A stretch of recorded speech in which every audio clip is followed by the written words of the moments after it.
Dahil bakasyon at laging sinisipon at inubos si Erin normally, nagpatingin kami sa pulmonologist at dito rin kami ni-refer. Nagulat kami kasi yung akala namin check-up, hospitalization admission na pala. Wala siyang sakit, wala siyang ibang simptomas, kaya akala namin regular check-up lang. Pero ganito pala sa Poland, kapag may sakit ang bata at kailangan ng mga several tests, i-admit ka na sa ospital. Take note, libre lang lahat ito at talagang very thorough sila. Ang dami nilang chinek up kay Erin. May mga tests sila for allergy, meron silang PTB test, meron din silang lung test to ensure na makikita nila kung ano yung problema sa bata.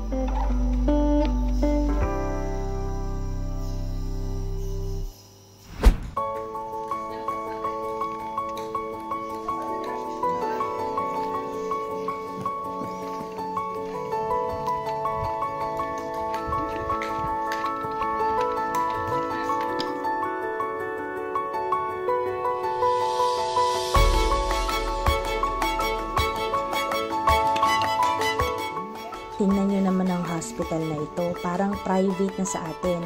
Ito ay public, wala kaming binayaran.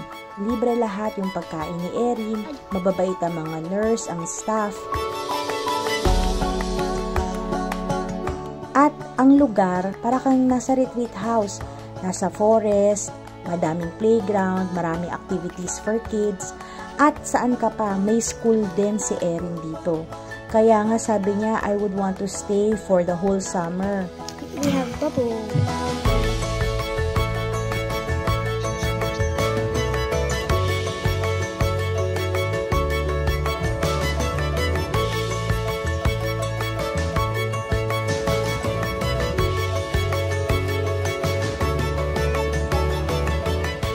Sa totoo lang, sinabi sa amin na pwede namin iwanan si Erin dito dahil she will be taken care of at pwede kami umuwi sa bahay. Kaso mga hindi pa naman kami ready sa mga ganon. Talagang clingy kami. Hindi pa namin kayang iwanan yung anak namin. Kahit nga summer camp, hindi pa kami ready.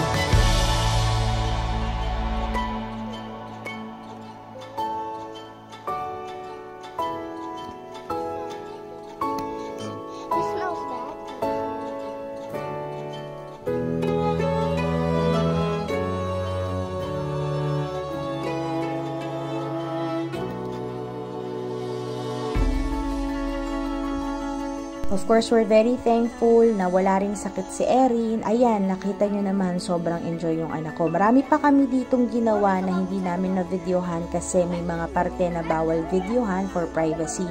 At hindi rin crowded itong hospital na to. Sa totoo lang, halos walang mga tao. If they want to, they can come. And they are probably sleeping, I guess.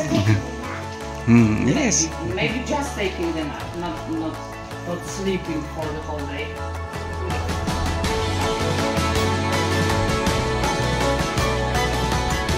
And that's it for sharing our life here in Poland.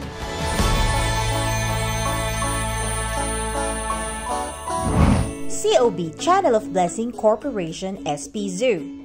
Do you want to study, work, travel, live in Poland, Europe?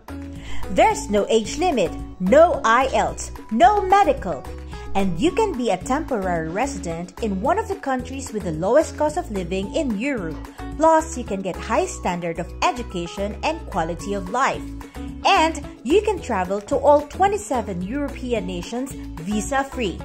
COB Corporation SP Zoo is a company that is registered and operates in Poland.